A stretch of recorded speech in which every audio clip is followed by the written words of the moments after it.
What's up? I'm Seth. I spent 5 years as a professional machinist at Midwest Engine Rebuilders. Today, I'm gonna show you exactly how I assemble a 4B11T engine for my Evo X that we got and we're rebuilding for the channel. So why don't we get to it? So in the past few videos, we've been trying to fix an Evo X that I bought for $5,000. It had a blown engine and it needs a whole ton of body work. Now we've got our engine internals back after getting machined at the shop. So in this video, it's really exciting. We're gonna put the engine back together. So for the first step, we're gonna take the cylinder head and we're gonna double check the valve lash. This is a solid bucket lifter in this engine, which means that the bottom of the bucket right here is not hydraulic. So you need to measure the lash on each lobe to make sure that it's within the range because it's not adjusted hydraulically. We take a feeler gauge and I have 3 blades out. I have the 0.30 millimeter, I have the 0.28 millimeter, and I have the 0.33 millimeter. The 0.30 is exactly on spec for our exhaust side. So we're going to slide this feeler in, if we can, underneath of the lobes from the cam to the lifter bucket. If it fits nicely, then you're at about 30. If it doesn't fit nicely, you can try to either go up. That one doesn't fit, so we know that this lobe right here is right around 30, which is perfect. That's right on spec. So there's two ways to adjust the valve lash on a solid bucket lifter like this. Either you can bring it to the machine shop and have them cut the tip of the valve or grind off the face of the valve, doing a valve job on this to adjust it to match the lifter buckets that are within the head already. But we had this engine running already. It did have a lower end noise, but the head should be good. There was 3 buckets that measured out of spec.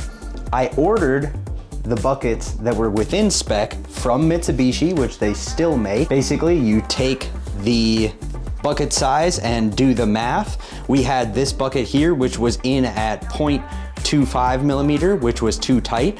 So we took the current bucket size that it had of 0.360 and we ordered 1 bucket of 3.315 because that would bring our spec to within the range that we need. Now that I've inserted those buckets and measured all of them, the head is fully within spec and we are now ready to put this head onto the engine once it's fully cleaned. So now that we've tested the lash and we know that it's all good, one of the more concerning issues about this cylinder head is that we have a broken off bolt from the valve cover right here in the side of the head. We have to try to get this out without damaging any of these threads or without getting any shavings into the cylinder head that we would have to clean. To start, I usually grab a chisel tipped punch and a hammer, and you want to find a edge or a corner on the stuck bolt. Make sure that you're not gonna chip into the surface of the head. And then you can start hammering it and try to move it in a circle outwards.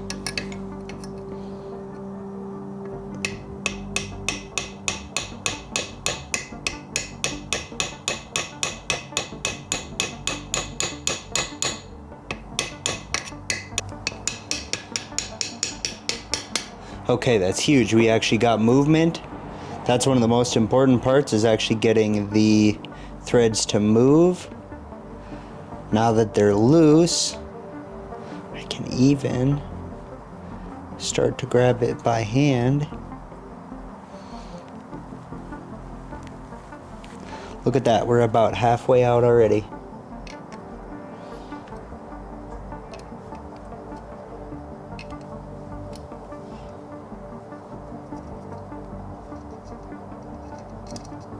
All right, we've now got the broken bolt out of the head. So that just goes to show that you shouldn't just drill into the bolt right away. There is methods to remove it without doing so. Like, we just got this little bolt out without even drilling into it or having to put any shavings into our fresh part. All we needed was that punch and a little hammer and a little bit of patience.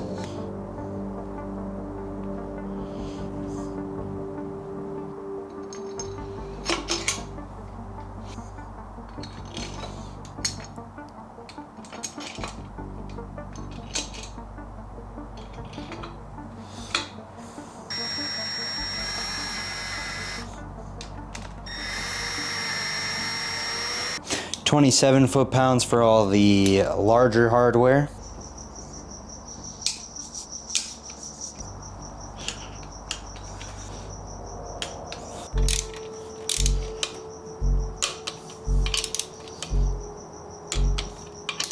So now we check them all for 27.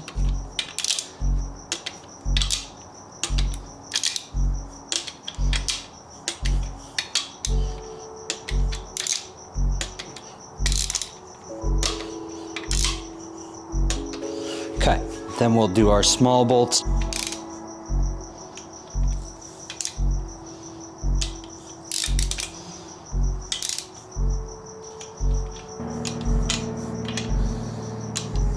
Perfect. Now that we have those torque specs, we're gonna draw lines on the top of all of the bolts again, and then we're gonna do our 90-degree turns with our breaker bar.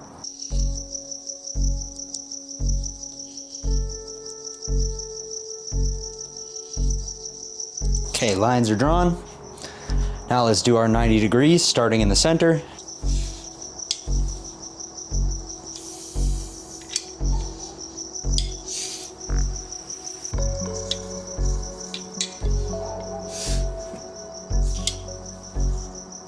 All right, so now if we review all of our lines, they are perpendicular. They're 90 degrees from where they were now. So everything should be torqued and ready to go. The last thing that we're going to need to check on the crank before we'd say that it's finalized is making sure that it spins. And it spins extremely smoothly, so we are very happy with that. So that now means that we can turn this engine over, and then we can put the piston rings onto our pistons and rods and then install the pistons and rods. So now we're gonna take our set of piston rings right here, OEM ones from Mitsubishi, and we are going to file fit them to the bores. The reason that we're going to file these is that we are going to be running higher boost on the car, hopefully shooting for 400 wheels. So we're gonna need to increase the gap on these rings so that under heat expansion they would never touch. So as you can see, here are the piston rings. What would happen is that there's heat expansion that pushes these rings together when the steel expands, and if this gap gets too close and the rings touch, it'll blow out the ring lands on the pistons, and then you have to rebuild the engine, and it's pretty catastrophic. So you open up the gap to allow for more gases to go through into the crankcase. So we file fit each set per cylinder. This one is going to be this back cylinder right here. I've already done the first 3. So we're going to take the top ring, slide it into the bore, and then you want to take a piston with the rings off and push that ring evenly down into the bore. Then we'll take our set of feeler gauges. So it's likely that the stock ring is at a 0.014.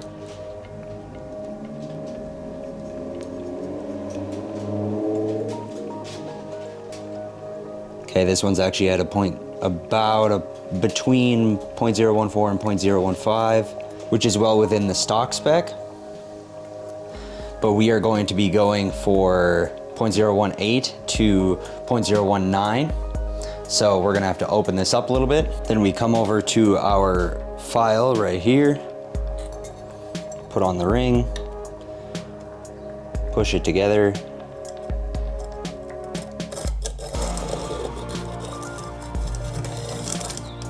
and just file a little bit, look at both faces and make sure that they were evenly ground.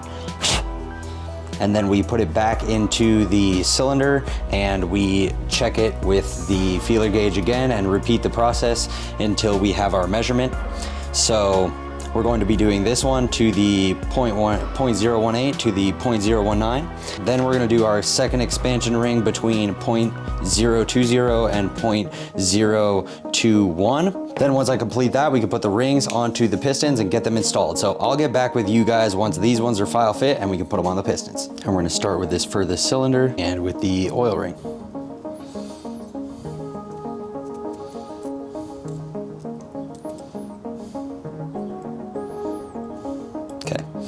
You want to make sure that the grooves on the oil ring are not overlapping each other. Then we'll take one lower ring and put it 1/4 of the piston to one side.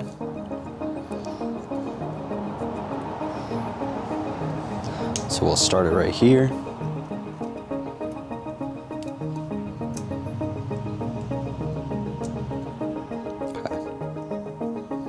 I've got our lower ring on, 1/4 the opposite direction.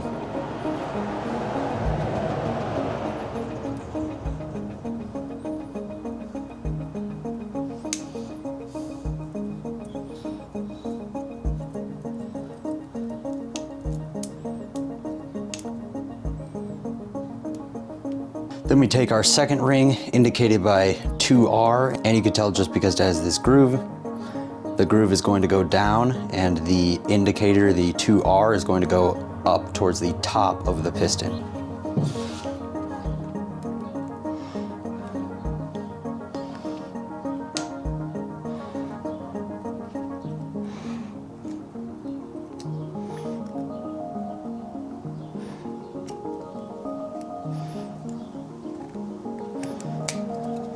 All right, so we now have that on. And then the same goes for the top ring. There is an indicator right there, 1R, and there's a bevel on the inside of the ring that you want to face upward that matches that 1R going upwards towards the top of the piston. We'll turn that 1/4 to the side. So this is now our farthest cylinder piston because we want to make sure that these rings go into the specific bore that we filed them for. Then we've got our 10 over rod bearings because the crank was ground to 10 over.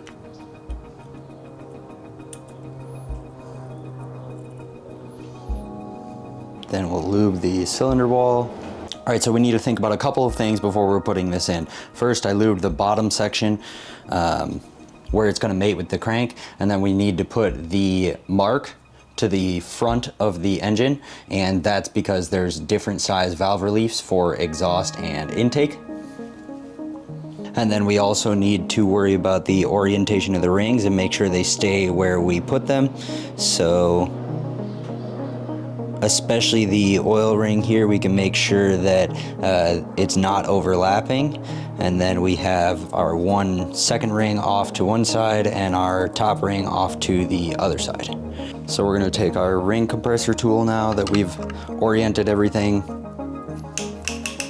and put it onto our piston here. And then we can take a hammer with a rubber or a wooden tip. You definitely don't want to use metal on metal here.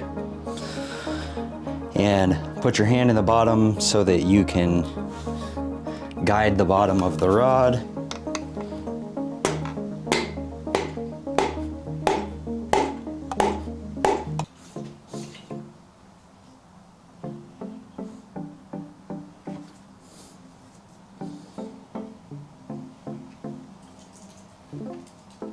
Okay, so now we have our rod all the way in.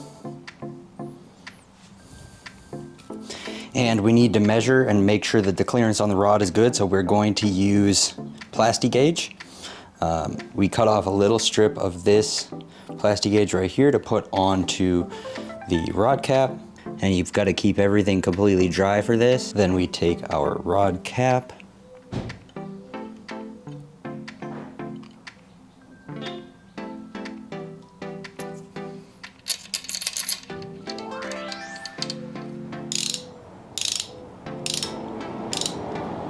now that it's been slightly tightened and seated, we can go to the 15 foot-pounds. 15, double check, 15. Now it requires a 90-degree turn, so we're going to come in and draw a permanent marker line on each bolt. Then we come in with our breaker bar.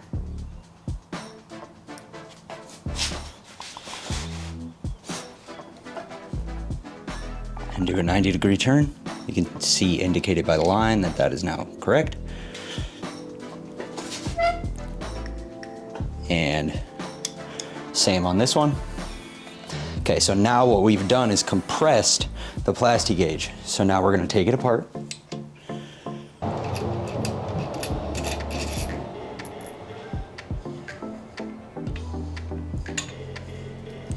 Okay, so our stock spec for oil clearance would be anywhere from 0.018 to 0.045. And if we take our little guide right here,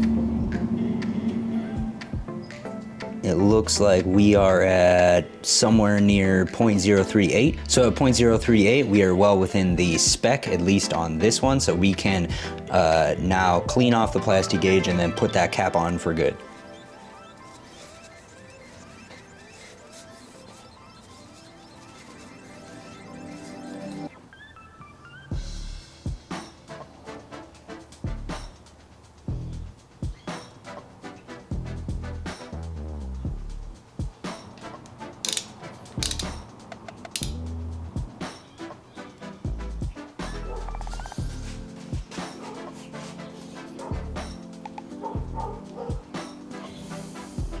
So now we have that rod in and we've measured the clearance between the crank. That one's all good to go. I'm gonna repeat the process on the other three and I will get back with you guys once they're in there and we can spin the crank. All right, so I'm pretty excited to have the bottom end together. Now it's time to put on the cylinder head. So I moved the crank position to put all of the pistons about halfway down the cylinder so that when we put on the cylinder head and we go to time things, that we won't let those valves touch these pistons at all.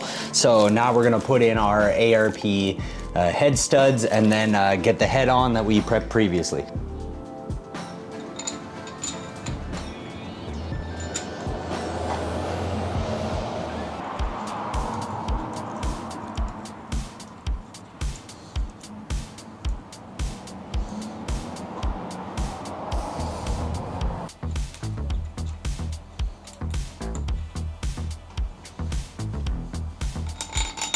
Okay, so now as per ARP, we just spin these head studs in hand tight down to the bottom.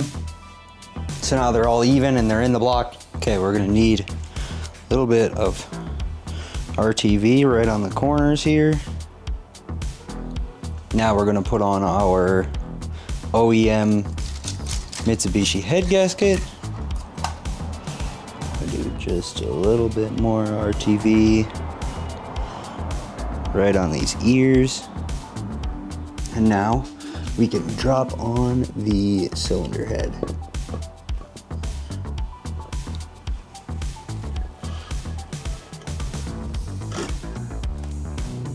Now I'm going to use the ARP lube on the stud threads. And then the same goes for the rest of the hardware. We could do it on all the washers and all of the nuts.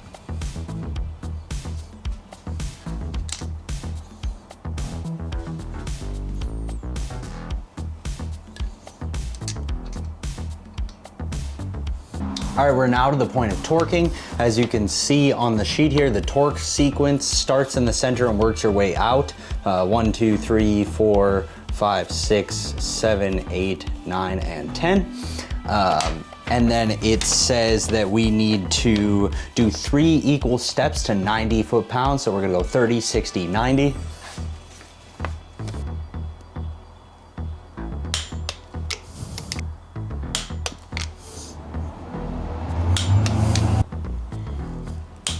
All right, now we're set for 60.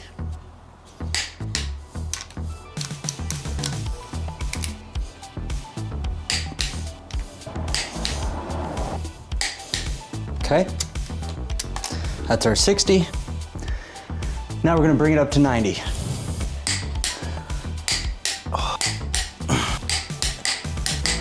Okay, 6, 8, 10. All right, so now our cylinder head is torqued and mated to the block, so we can put the cams in and start torquing them down.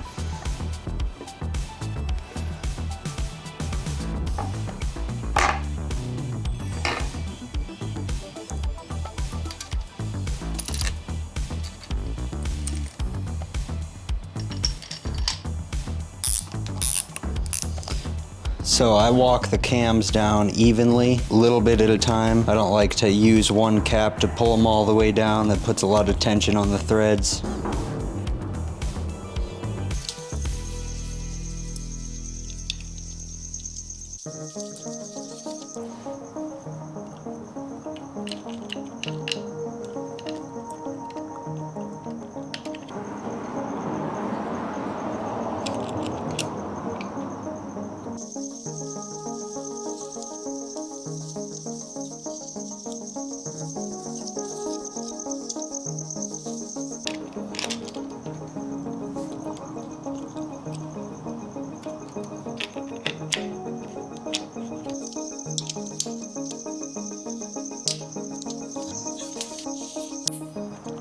Okay, so I removed the old main seal right here. We're gonna put in a new one. So line it up, get it as flat as I can. And then I found this piece of a slide hammer that actually is like the perfect diameter for this main seal.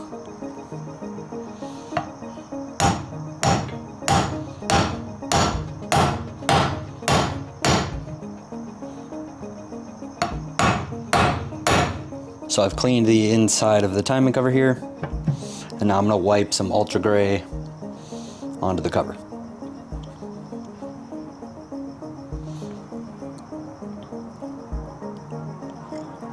Okay, so I'm gonna put a couple dabs on this block side, bigger dabs, where the cylinder head meets.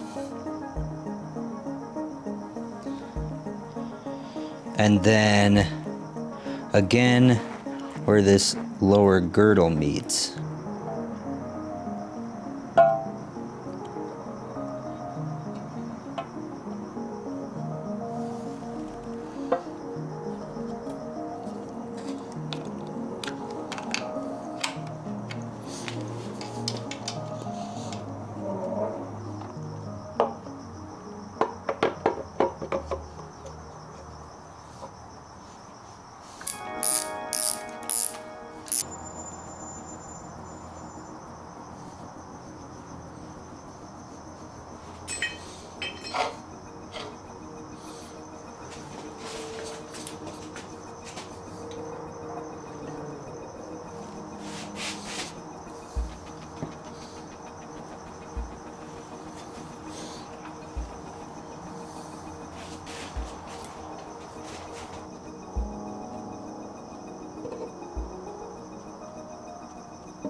Well, I gotta say, everybody, I am extremely stoked. We now have the long block together and we can start dressing everything and get it ready to go back in the car. This is extremely exciting. I'm glad I get to share this content with you guys and show you how I rebuild an engine.